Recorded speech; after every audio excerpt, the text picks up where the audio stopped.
Já estava com saudades. Graça e paz, meninas preciosas do curso Sou Tímida, mas Fui Chamada. Hoje nós chegamos finalmente à aula de número 19 e eu creio que esta aula te auxiliará, especialmente aquelas queridas que já assistiram à aula acerca do sermão textual e porventura tenha restado ainda alguma dúvida. Nesta aula eu deixarei um sermão textual para revisarmos algumas informações, não na teoria, mas praticando. Trouxe comigo algumas bíblias de estudo de versões diferentes, trouxe também um dicionário de língua portuguesa simples e alguns livros que de repente nós possamos utilizar para nos auxiliar nesse projeto que envolve a prática do sermão textual. E então, se anime, pegue seu caderno de anotações, pegue o seu livro mais precioso e vamos destravar esta mensagem.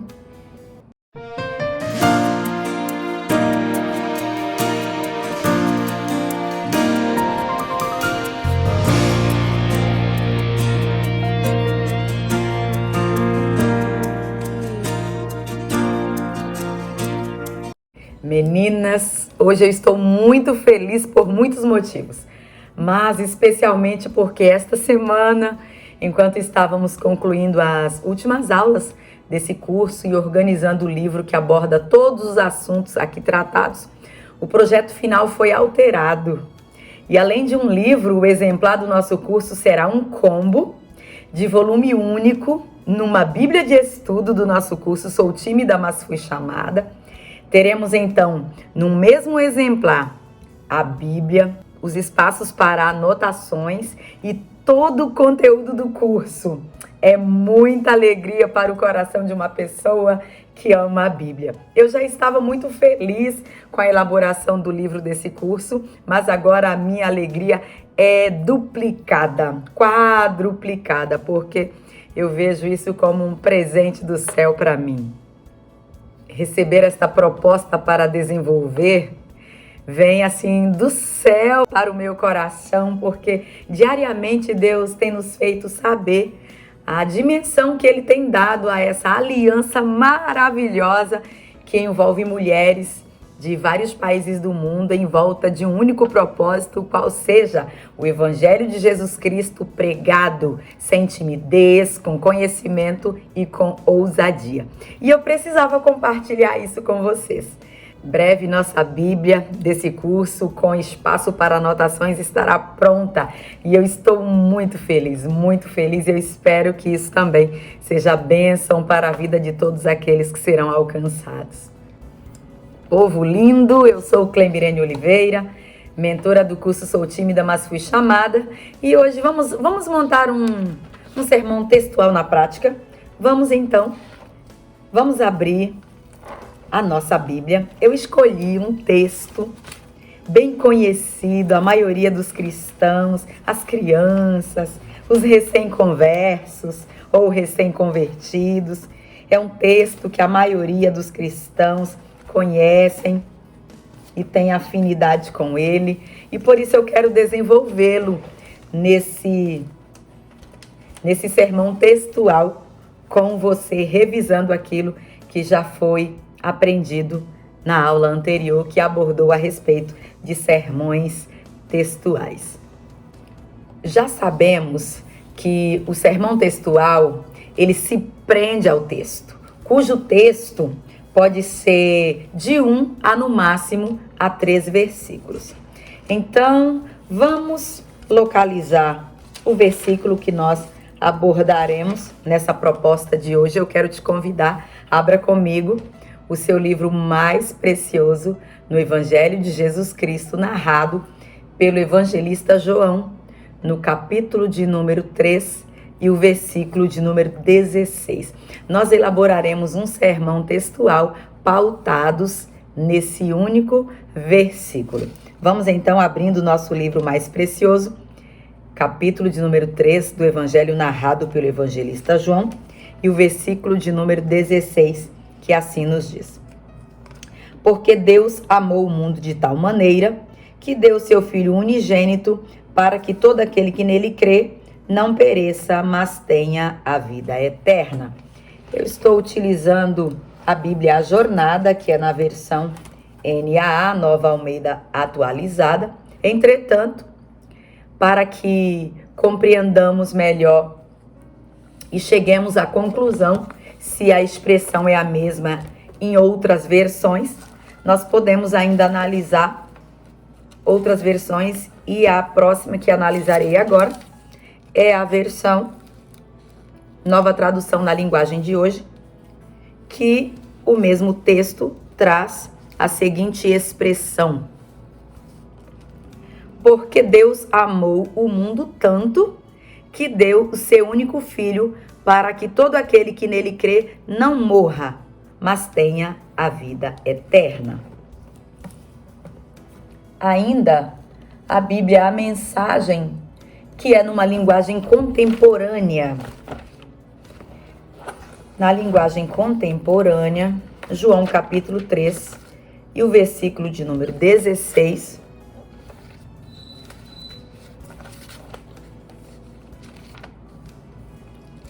É importante essa análise porque às vezes uma dúvida que tenhamos.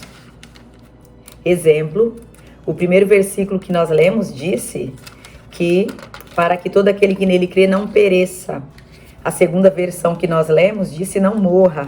Ou seja, o perecimento de que é tratado ali trata-se de morte, de extinção. Já nos auxilia na compreensão do texto. Na Bíblia, a Mensagem, versão contemporânea, diz: Deus amou tanto o mundo que deu seu filho, seu único filho, pela seguinte razão: para que ninguém precise ser condenado, para que todos, crendo nele, possam ter vida plena e eterna. Ainda vamos analisar uma King James atualizada. Uma King James atualizada. O mesmo versículo.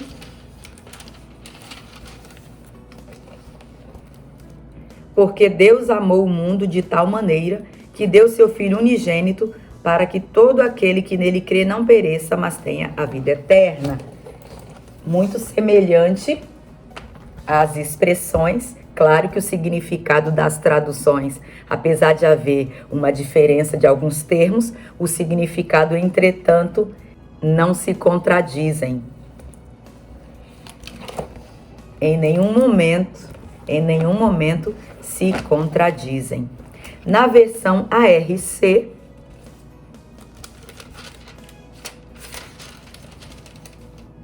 porque Deus amou o mundo de tal maneira que deu seu Filho unigênito para que todo aquele que nele crê não pereça, mas tenha a vida eterna. Ainda analisando a versão NVT, que é a nova versão transformadora.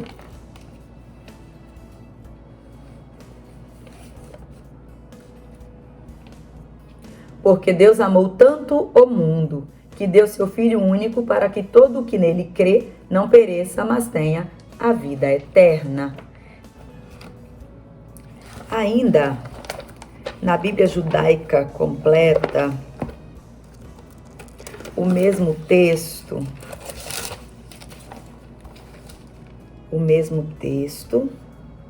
dispõe que, porque Deus amou tanto o mundo que deu seu Filho único, para que todo aquele que nele confia possa ter vida eterna, em vez de ser completamente destruído. Observando a leitura feita, antes de nós adentrarmos a esse texto em específico, eu quero considerar algumas observações com você acerca do sermão textual, que é o sermão proposto para esta oportunidade. O sermão textual é aquele cuja divisão ou cujas ideias principais são extraídas ou tiradas do texto bíblico.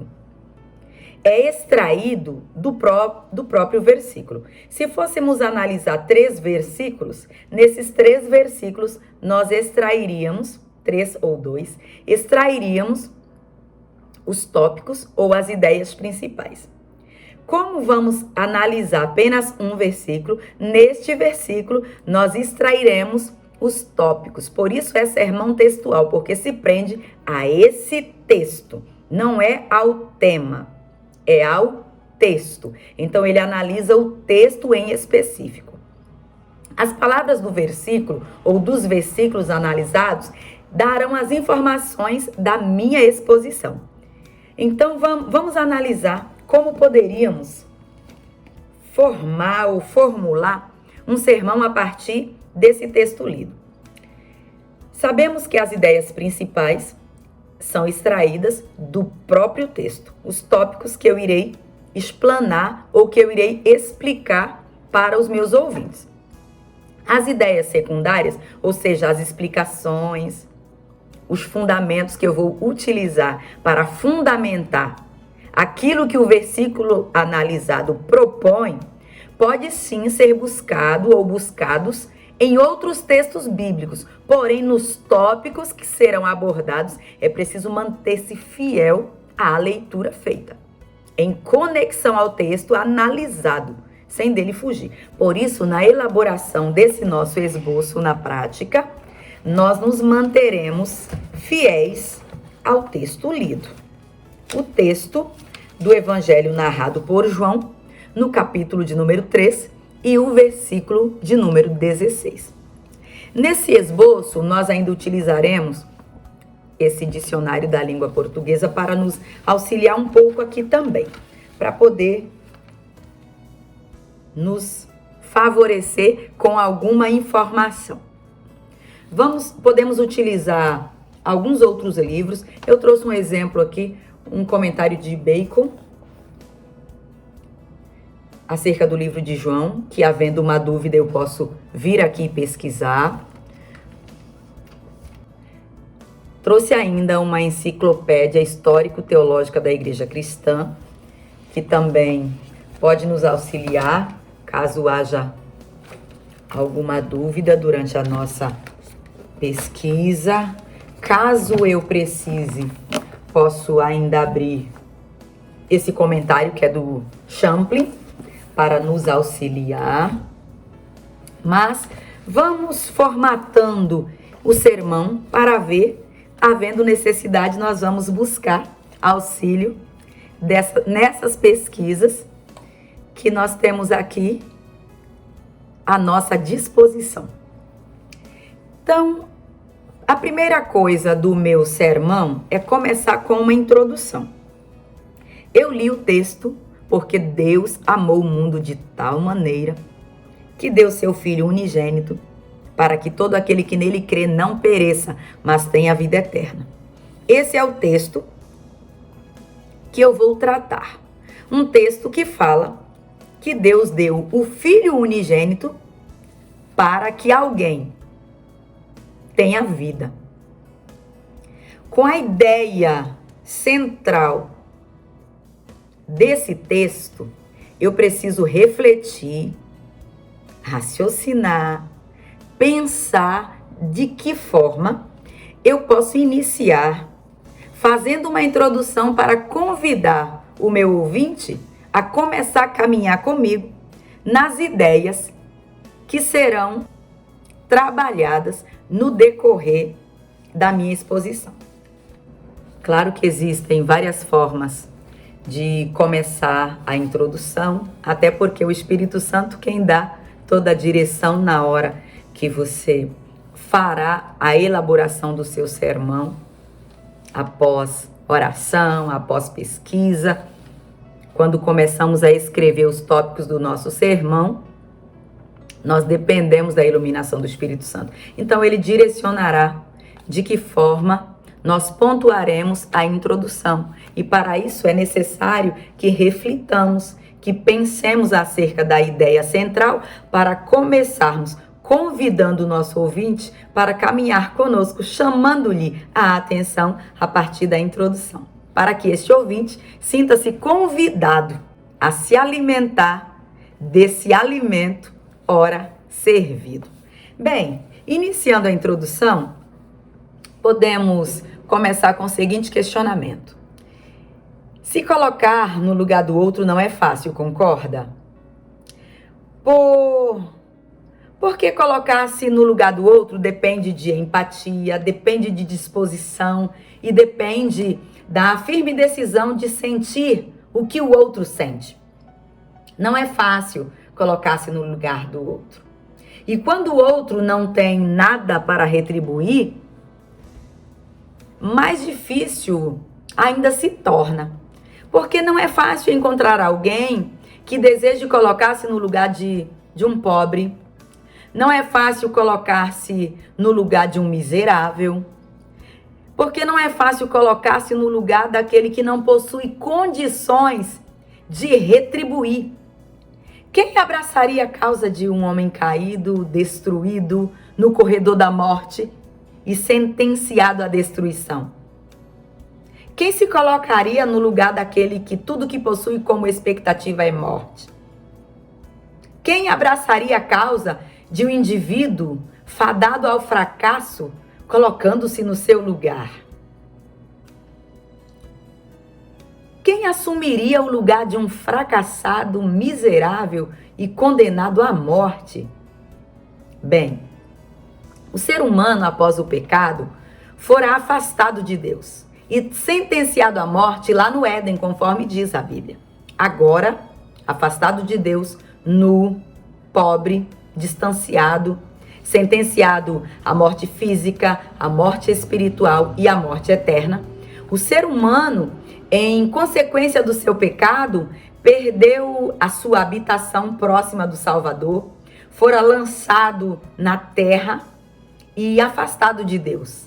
Perdeu toda a prosperidade espiritual que dantes possuía. E o Pentateuco, de Gênesis a Deuteronômio, narra Deus exigindo do homem um sacrifício pelo seu pecado. O ser humano deveria, uma vez ao ano, apresentar-se ao sacerdote e oferecer um animal sem mácula como oferta a Deus pelo seu pecado, pelo preço do pecado. Porém, Hebreus narra que o sangue de bodes e animais não operaram o sacrifício perfeito e mostra a ira de Deus contra o pecado. Porém, a justiça de Deus exigia que o pecador fosse sim punido, que a sentença de morte fosse executada. A Bíblia declara que Deus, ele é justiça. Salmos 116 e versículo de número 5 diz da justiça de Deus, do Deus que é justo. E essa justiça exigia punição. A justiça de Deus exigia a morte do ser humano pecador. A justiça de Deus exigia que Deus executasse a sentença de morte proferida contra Adão e Eva lá no Éden. Ezequiel declarou no capítulo 18 e no versículo de número 20 que a sentença de morte seria justa e ainda individualizada, declarando que a alma que pecar, esta morrerá. O pecador não tinha outra perspectiva que não fosse a morte.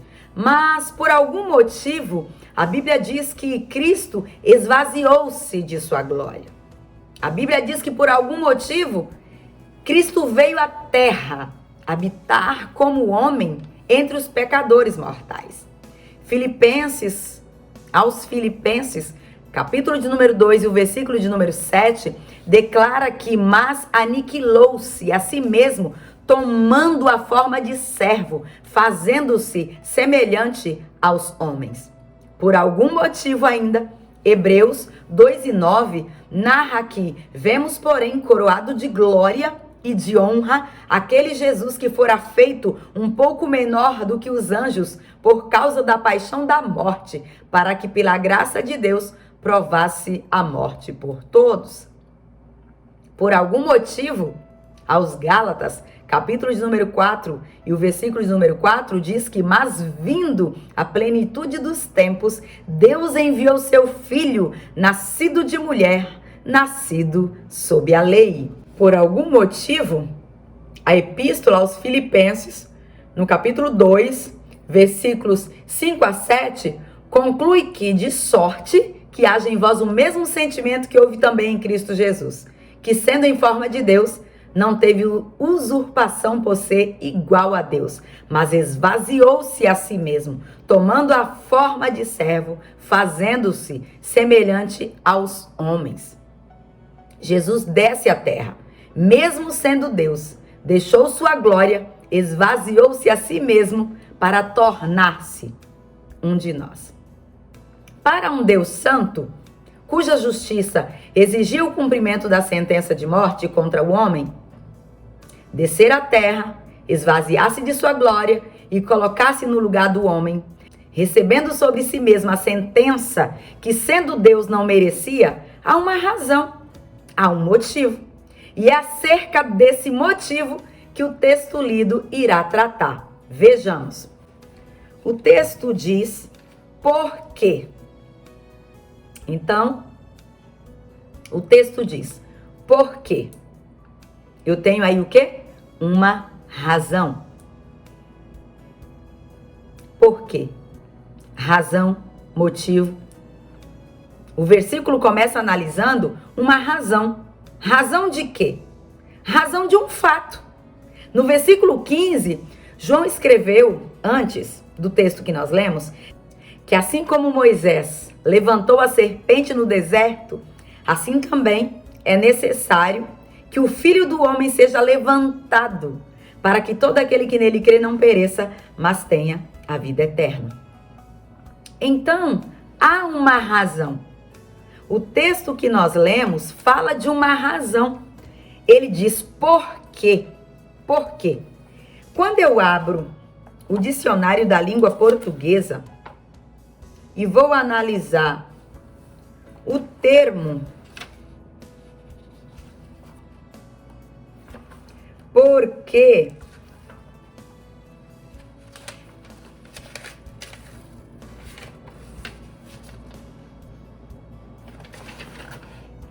vamos localizar o termo porque.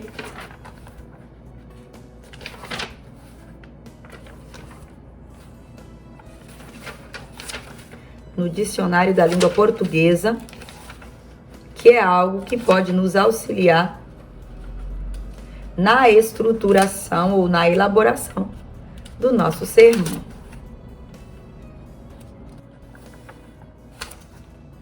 Por quê? Porque causa, razão, motivo. Quando eu analiso esse termo, se fosse um termo mais complexo, poderíamos buscar auxílio nos originais. Mas como trata-se de um termo não complexo, vamos utilizar a análise da língua portuguesa. O tradutor utilizou o termo porquê. E o termo porquê significa uma razão, ou seja, um propósito. Começamos o texto falando que Deus tinha um propósito. O homem estava caído, o homem estava destruído, o homem estava sentenciado à morte. Um homem pelo qual poucas pessoas olhariam e dariam por ele algum valor. Mas Deus tinha uma razão, Deus tinha um propósito. E o escritor, porque o autor é Deus, o escritor do evangelho narrado por João, usa o termo porquê. Porque Deus. Então ele está falando a respeito de uma razão, de um motivo, de uma justificativa, de uma causa. Então não foi sem propósito, Deus tinha um propósito. E qual é o propósito? Nós vamos descobrir o propósito de Deus para esse homem caído dentro do versículo que nós estamos analisando. Primeiro tópico, uma razão, por quê? Segundo tópico, Não sei se você consegue enxergar. Na minha Bíblia, deixa eu ver se eu consigo te mostrar. Na minha Bíblia, que é uma Bíblia com espaço para anotações, eu peguei o texto e separei por cores aqui também, pintei. Pintei cada expressão que eu vou utilizar nos tópicos de uma cor. De modo que se eu for ministrar utilizando essa Bíblia, quando eu olho para o versículo, cada termo já está de uma cor diferente, que eu uso para separar por tópicos. Ou posso também do lado fazer a anotação dos meus tópicos. De modo que apenas por olhar já vem à mente o que será tratado. Apenas os tópicos sem a explicação. Mas podemos utilizar de outras formas, porque cada pessoa, na sua individualidade, pode utilizar a criatividade e as suas habilidades para bem desenvolver o seu sermão. Já tratamos que havia um motivo, havia uma razão. Que Deus não agiu sem um propósito, sem um planejamento, sem uma causa. Mas quem teve esse propósito?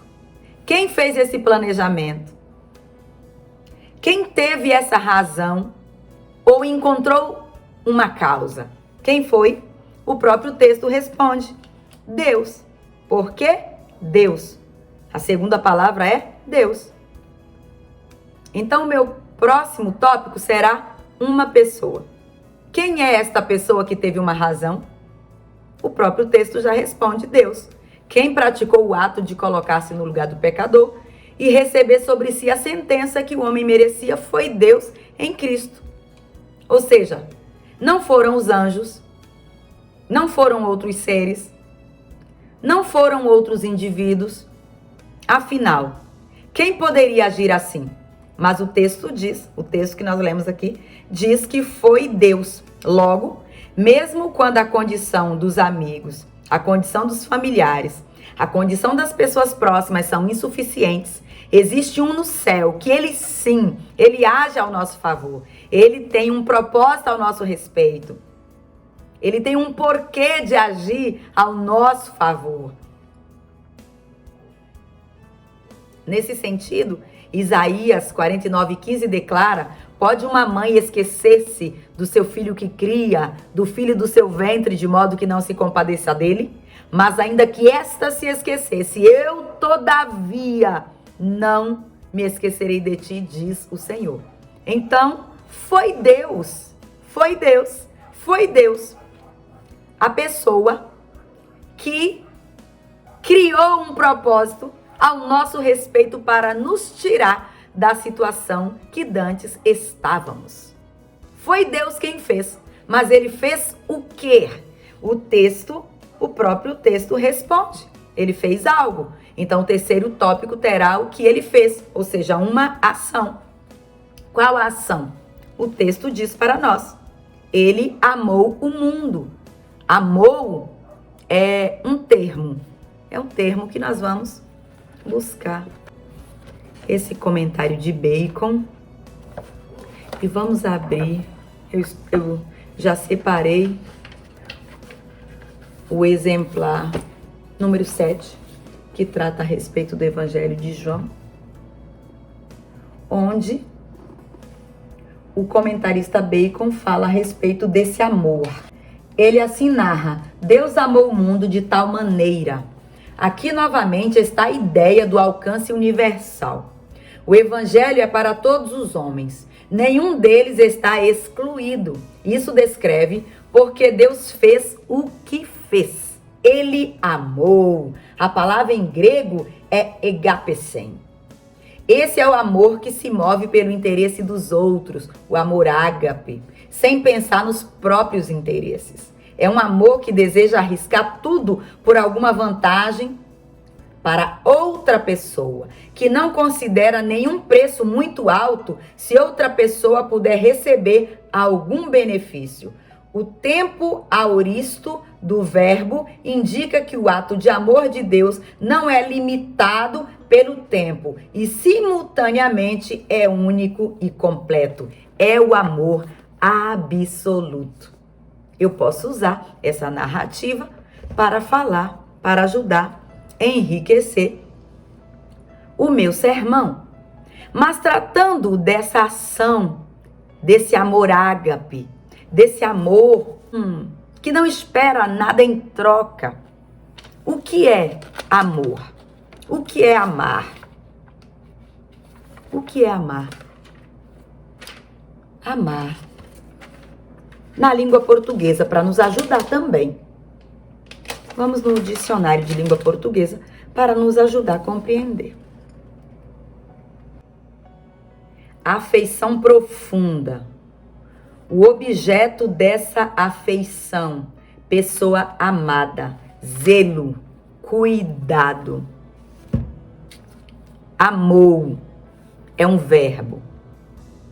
Amou vem de um ato, uma ação, que significa ter afeição profunda, zelo, cuidado, dar algo, conforme a análise de Bacon, sem esperar nada em troca. Deus zelando, Deus cuidando, praticando afeição para com a raça humana. Ele demonstrou o maior gesto de amor. Ele não disse, ele fez, ele agiu, ele demonstrou essa afeição e esse amor. E você sente esse amor? Ou você sente falta de amor? Miqueias 7:8, na versão NVI, declara que outro Deus há semelhante a ti, que perdoas a culpa do remanescente, esqueces os pecados dos que te pertencem? Não permanecerás irado com teu povo para sempre, pois tens prazer em mostrar amor. Olhe para o seu interior. Olhe para o seu interior agora e enquanto me ouve, tente sentir esse abraço acolhedor do Senhor Deus, declarando através dessa palavra que a sua vida, a sua origem e o fato de ainda estares aqui é apenas resultado desse amor. Amor, puro amor, que Ele deu sem esperar nada em troca. Mas Ele deu a quem esse amor? Ele deu a quem? O próprio texto já diz. Vamos elencar o próximo tópico. A quem? Quem é o destinatário desse benefício? A quem esse amor está disponível? Aos ricos? Aos abastados? Aos já acolhidos? Aos que podem retribuir? Aos que podem pagar? Aos que podem devolver? O texto diz que ele amou o mundo. Diferente das promessas de amor terrenas, o texto diz que Deus amou o mundo. E quando diz que ele amou o mundo sem distinção. O texto não diz que ele amou algumas pessoas. O texto não diz que o propósito dele, que o projeto dele seria para algumas pessoas. O texto diz que ele amou o mundo. Deus não faz acepção de pessoas. Sem fazer distinção de raça, de porte físico, de status social, de condição financeira. Por isso, dirijo-me a você, que até aqui sente-se rejeitado, desprezado, não acolhido, não amado, tratado pelo mundo com distinção e até indiferença. Deus viu você. Deus viu você desde a eternidade. E no rol das pessoas que Ele escolheu amar, está listado também o seu nome. Está a sua vida, o seu nome, o seu endereço. Por isso, enquanto você me ouve, declare: Deus decidiu me amar. Deus decidiu me amar. Deus decidiu me amar. Você pode declarar assim? O salmista declara: se o meu pai e a minha mãe me abandonarem, então o Senhor me acolherá. E por que ele tinha essa convicção? Porque o salmista sentia-se tão preenchido por esse amor de Deus, que mesmo que se quem quem devia acolher não acolhesse, mesmo se quem devia amar não amasse. De uma coisa, ele tinha convicção. O amor de Deus é segurança. O amor de Deus é preenchimento. E o amor de Deus não falha.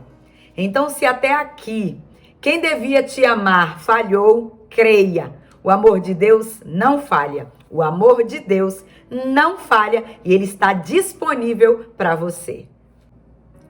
Mas como foi esse amor narrado no versículo que lemos? É comum o amor estar limitado a determinadas circunstâncias. Geralmente as alianças humanas só perduram enquanto as pessoas permanecem dispostas a honrarem compromissos. Se um falhar, por exemplo, o amor muitas vezes se limita.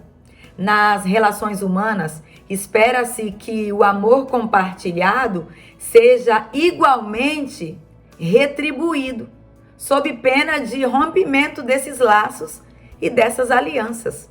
Por quê? Porque o amor humano está limitado à retribuição, está limitado por circunstâncias. Amor terreno é limitado, mas como se vê, o texto lido declara que Deus amou o mundo de tal maneira. De que forma? Nesse tópico, nós vamos esclarecer como foi esse amor, de que forma se deu. Então, meu próximo tópico é de qual forma é exercido esse amor de Deus. Como se vê, o texto declara que o amor de Deus é diferente do amor terreno. Ele não amou na medida limitada de amor que vemos na terra. E qual é a medida desse amor divino? O texto diz de tal forma. Todas as versões que nós lemos no início, alguns falam de tal maneira, outro fala amou tanto, outro fala tanto amou o mundo. Eu fiz questão de fazer a leitura em versões diferentes para que tenhamos com maior clareza a visão de cada termo, que não se contrapõe, que não se contradiz, mas que nos auxilia na compreensão. Ou seja, o texto diz de tal maneira, amou tanto, amou de tal forma, tanto amou o mundo. E essa expressão denota que o amor expresso pelo evangelista, o evangelista, ele não conseguiu medir, ele não conseguiu dimensionar. Ou seja, o amor de Deus não se trata de um amor possível de ser medido. A medida do amor de Deus, narrado pelo evangelista, se deu de maneira tal, se deu em grau, quantidade, qualidade ou medida que ele preferiu expressar usando o termo assim, de tal modo, amou de tal maneira. Deus amou com um amor não circunstancial, um amor não quantitável, um amor não calculável, um amor que a mente humana não conseguiria delimitar. Por quê? Porque o amor de Deus é diferente do amor humano. Na segunda epístola a Timóteo, capítulo de número 2, e o versículo de número 13, declara que se formos infiéis, ele permanece fiel. A fidelidade de Deus, a postura de Deus, a aliança de Deus é diferente da aliança formada pelos humanos.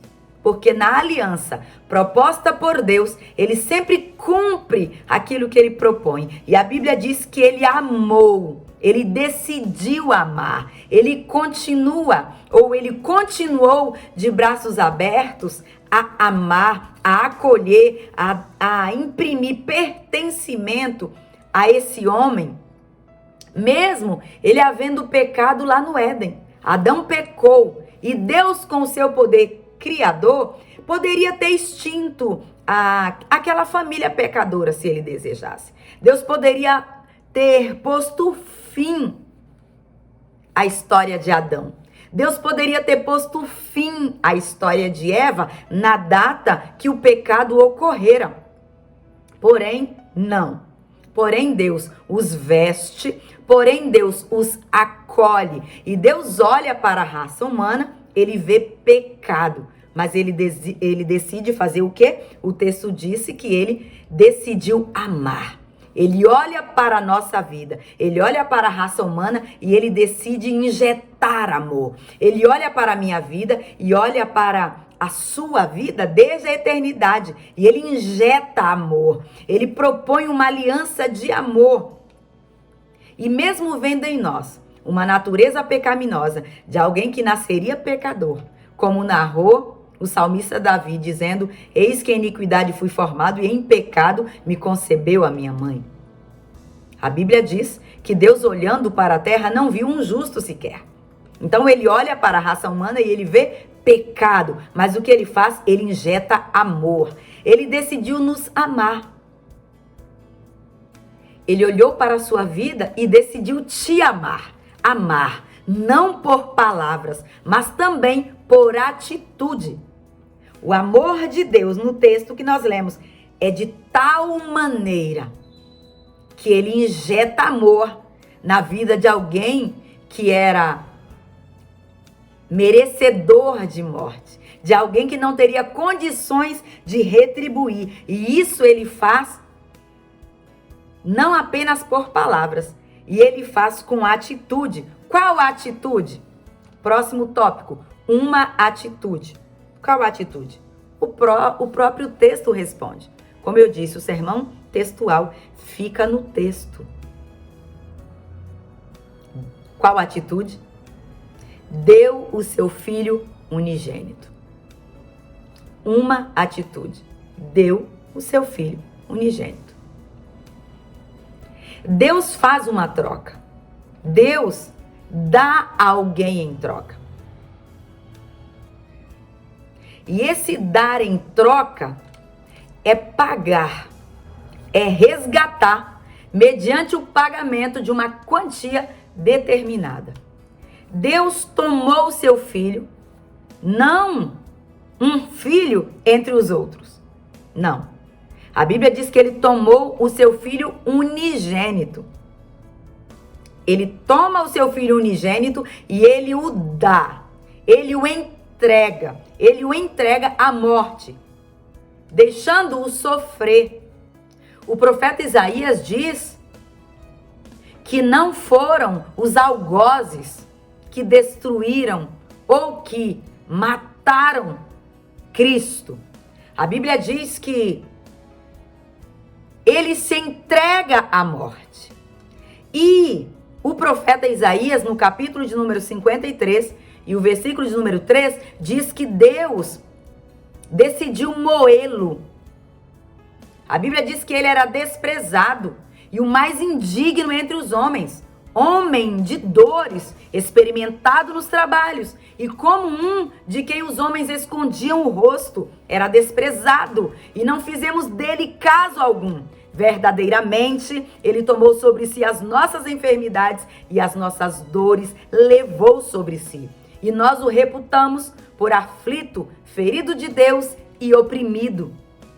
Mas ele foi ferido pelas nossas transgressões e moído pelas nossas iniquidades. O castigo que nos traz a paz estava sobre ele e pelas suas pisaduras fomos sarados. Todos nós andávamos desgarrados como ovelhas, cada um se desviava pelo seu caminho. Mas o Senhor fez cair sobre ele a iniquidade de todos nós. Ele foi oprimido, mas não abriu a boca. Diz o profeta Isaías: como um cordeiro foi levado ao matadouro, e como a ovelha muda perante os seus tosquiadores, ele não abriu a boca. Da opressão e do juízo foi tirado. E quem contará o tempo da sua vida? Porquanto foi cortado da terra dos viventes, e pela transgressão do seu povo foi ele atingido. E puseram a sua sepultura com os ímpios e com o rico na sua morte. Porquanto nunca fez injustiça, nem houve engano na sua boca. Todavia ao Senhor, o texto diz, ao Senhor agradou moê-lo, agradou feri-lo, agradou machucá-lo, fazendo-o enfermar, quando a sua alma se puser por expiação do pecado. Jesus foi moído por Deus na cruz, conforme narra Isaías no texto que nós estamos analisando de Isaías 53. Um ato, uma atitude que ao fazer, Deus estava punindo Cristo, punindo em Cristo os pecados que eram meus, os pecados que eram seus. Mas para quê? Para uma finalidade. O texto que nós lemos continua dizendo para quê? Para é propósito. Para, conforme o dicionário que nós utilizamos, fala de causa, fala de razão. Então havia uma razão. O texto diz para quê? Havia uma finalidade. Ou seja, o texto aponta que esse ato divino possuía um propósito, um alvo a atingir, um objetivo a alcançar. E qual é o objetivo? O próprio texto diz. Um alcance, um tópico. Um alcance, um alvo. Qual é o alvo? Todo aquele, toda pessoa, independente de credo, de raça, de posição social, de posição cultural, todo aquele que nele crê. Eu, você. Deus tinha o propósito de alcançar a mim. Deus tinha o propósito de abraçar você através desse ato de amor.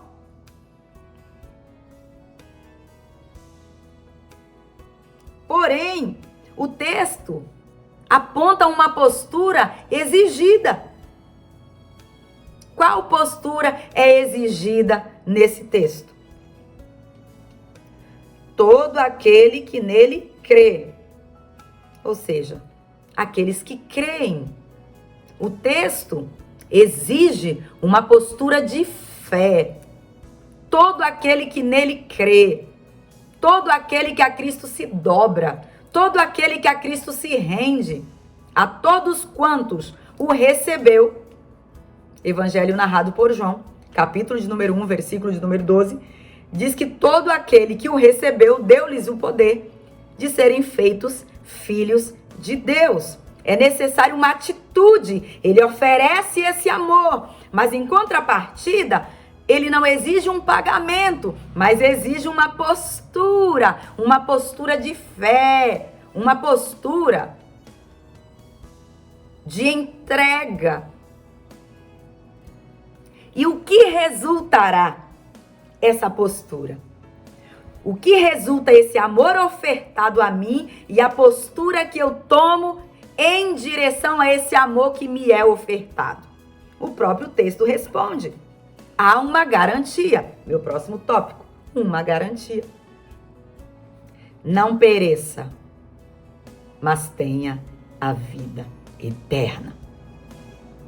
Aquele que crê em Cristo e o segue, confessando-o, assume o lugar agora, não mais de pecador, que será condenado à morte, mas de um pecador remido, de um pecador resgatado. Aquele que crê em Cristo e o segue confessando-o, agora assume o lugar de herdeiro. Enquanto Cristo pagou o preço do resgate, assumindo o meu lugar de pecador, assumindo o seu lugar de pecador, esse ser humano agora torna-se livre da condenação que lhe era imposta e assume um outro nível em Deus. Deus deu esse seu filho, entregou-o à morte, o texto diz, trocando Cristo e o ser humano de lugar. O ser humano condenado à morte pelo pecado recebe vida. E Deus em Cristo que nunca pecou, assume a condenação de morte, de modo que fomos abraçados por esta graça e por esta misericórdia. A misericórdia que não executa em mim, que não executa contra nós a sentença de morte que nos era devida. E que, ao mesmo tempo, nos oferta a vida que não merecíamos, sendo pecadores, em forma de graça, de um presente que nós não mereceríamos. Cristo, com a sua morte, nos resgatou. Na primeira epístola a Timóteo, capítulo 2 e 6, diz que ele se entregou em resgate por todos para servir de testemunho a seu próprio tempo. E esse resgate é a garantia de que aquele que crê nele nunca morrerá, conforme ele mesmo declarou em João 11:25, dizendo que eu sou a ressurreição e a vida, quem crê em mim, ainda que esteja morto, viverá. Vamos utilizar o dicionário para analisar o termo perecimento. Perecível, que pode perecer, que deteriora com relativa facilidade. Perecer, deixar de existir, findar, morrer. E o que crê em Cristo, segundo o texto, está garantido que não pereça, mas tenha a vida eterna.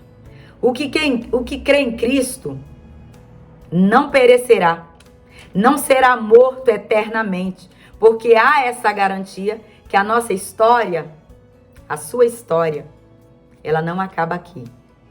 Às vezes, olhando para as circunstâncias à nossa volta, podemos ter a nossa visão limitada e dar significado à nossa vida pensando apenas no aqui e no agora. Mas esse texto nos faz entender que há uma garantia em Deus para aqueles que creem. Esse corpo é perecível, esse seu corpo é perecível, é corruptível, é deteriorável, porém, será substituído por um corpo transformado que jamais morrerá ou perecerá. A primeira epístola aos Coríntios, capítulo 15, e o versículo 53 a 57, declara que porque é necessário que esse corpo corruptível se revista da incorruptibilidade e que o corpo mortal se revista da imortalidade. E quando este corpo corruptível se revestir da incorruptibilidade e o que é mortal se revestir da imortalidade, então se cumprirá a palavra que está escrita: tragada foi a morte pela vitória.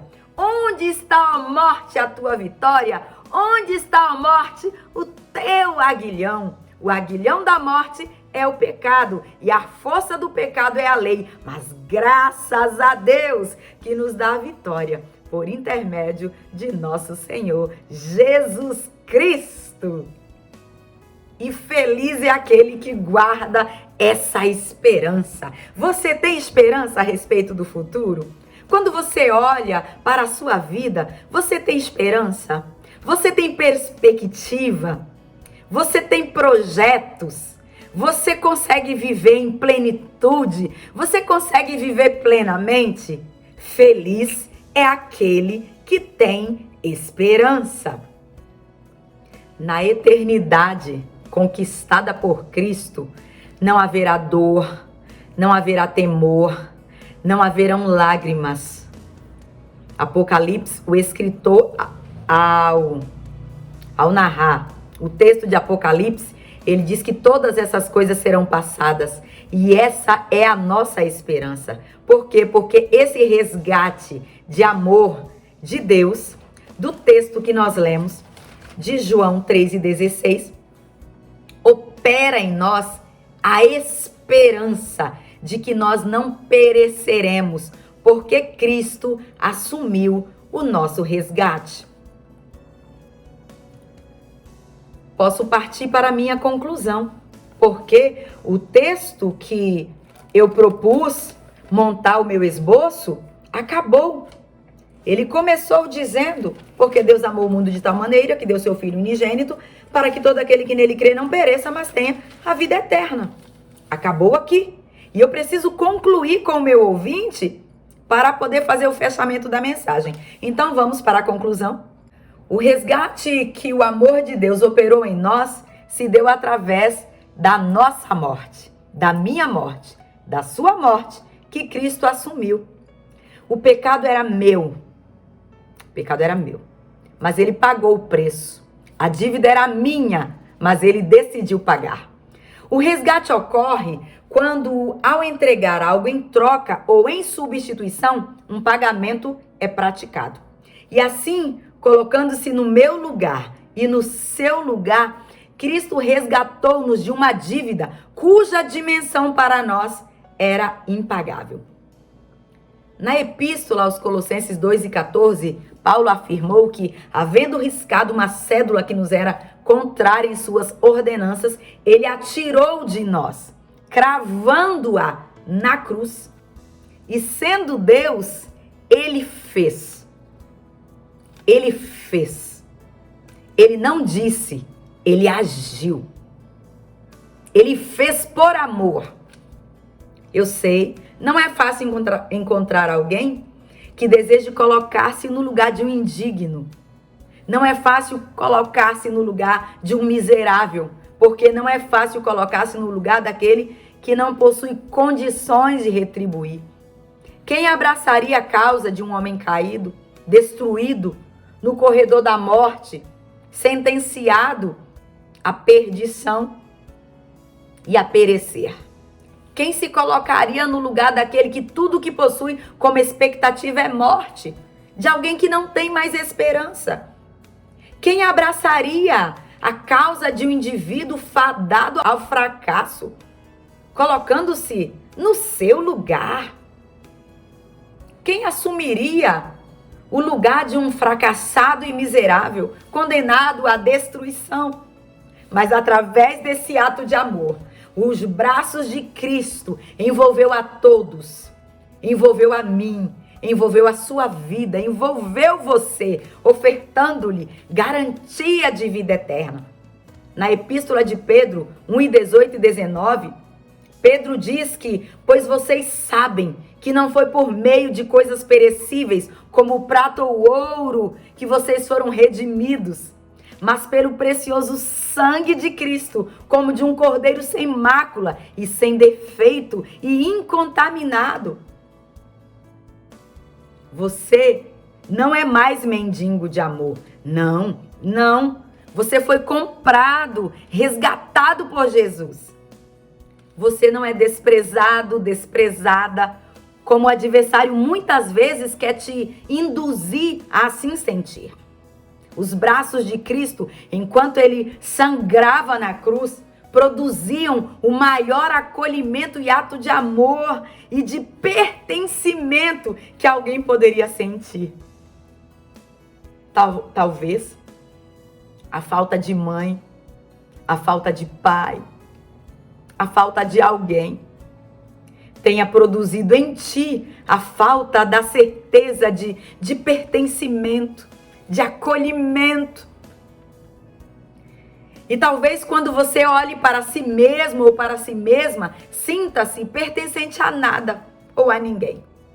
Mas deixa eu te dizer algo por essa palavra, lá da eternidade, Ele te viu. Ele te viu e Ele decidiu que você seria dele.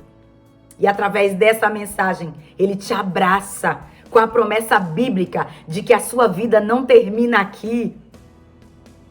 E de que esse amor te conduzirá até a eternidade. Ele te abraçará até que você ultrapasse os limites da vida terrena e alcance a eternidade. Ele te acolhe. Através desta palavra, o amor de Deus te abraça. Você não está só. Você foi resgatado, comprado. Você tem dono. Se você se sente convidada, convidado, não resista a esse amor.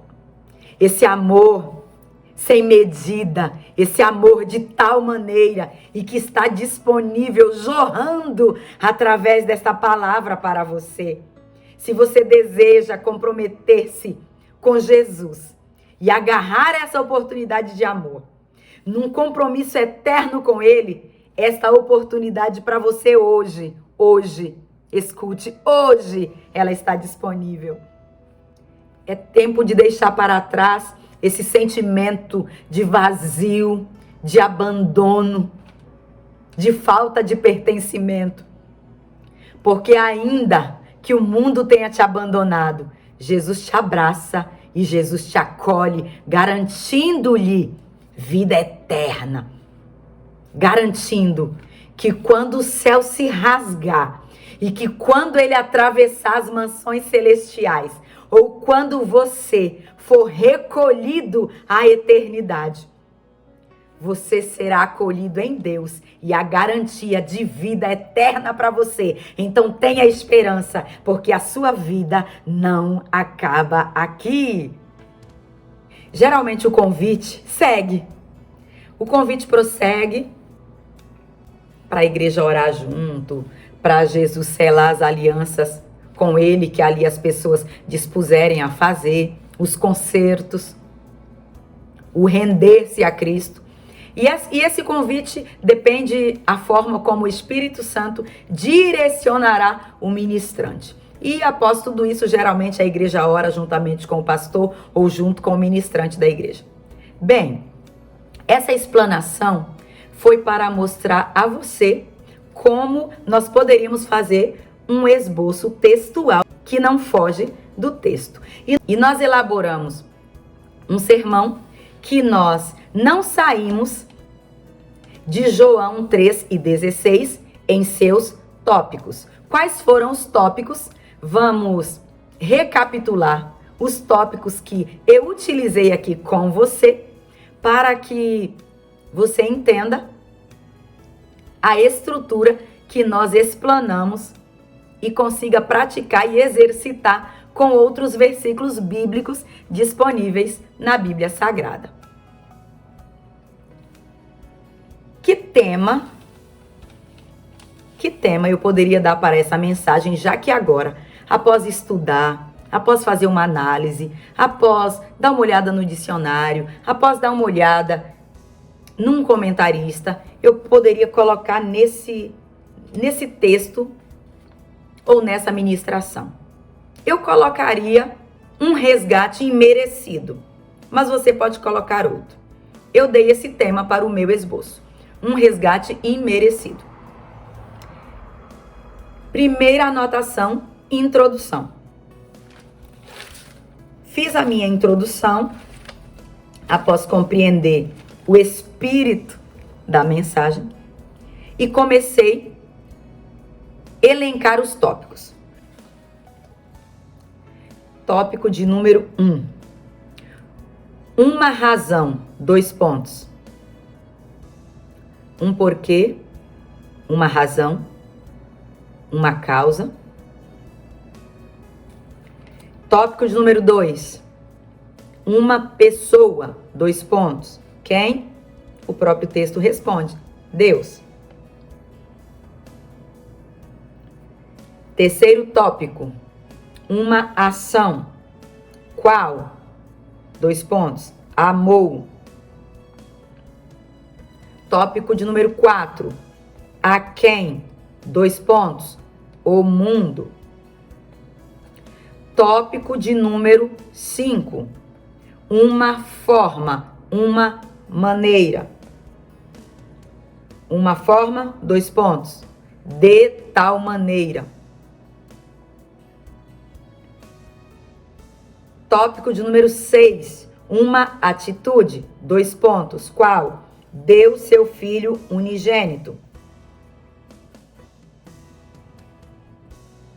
Tópico de número 7.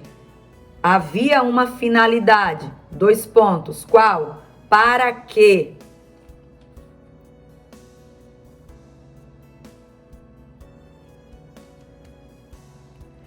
Tópico de número 8. Um alcance.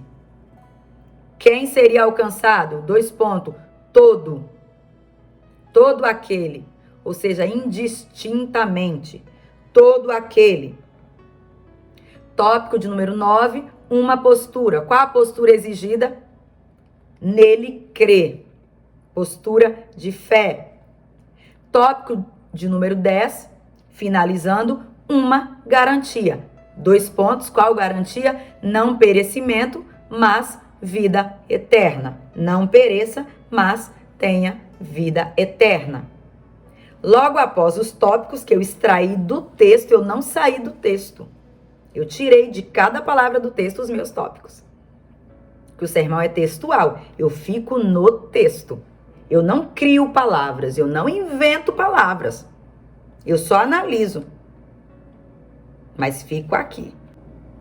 Procede-se a finalização da mensagem com convite, com oração, de acordo com aquilo que o Espírito Santo direciona o ministrante. E esse é um exemplo de esboço que nós podemos efetivar de modo textual. Você pode montar utilizando referenciais diferentes ou referências diferentes, pesquisas diferentes, seguir de acordo com a iluminação e a pesquisa que você propuser fazer. E com esse modelo, você pode perceber que o sermão textual extraiu, não de outros lugares, mas do próprio versículo, os tópicos e manteve-se dentro